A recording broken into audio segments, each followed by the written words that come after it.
मूर्तीची पूजा कशासाठी करायची? उत्तर, निर्गुण निराकाराची पूजा सर्वांना करणे अवघड आहे. ऋषी मुनी साधू संतांनी देवाच्या मूर्ती बनवून त्यात प्राणप्रतिष्ठा केली व पूजेला प्रारंभ झाला. ज्याच्या सत्तेने आपण जिवंत आहोत व सर्व प्रकारची कर्मे करतो त्याच्यावर प्रेम करण्यासाठी मूर्तीपूजा करायची असते. प्रश्न, निर्गुण परमेश्वराची पूजा का अवघड आहे?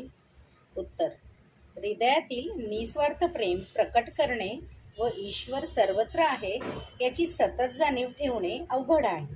आपल्या हृदयात प्रेमाचा सागर असतो, परंतु तो प्रकट करण्याची आपणास सवय नसते.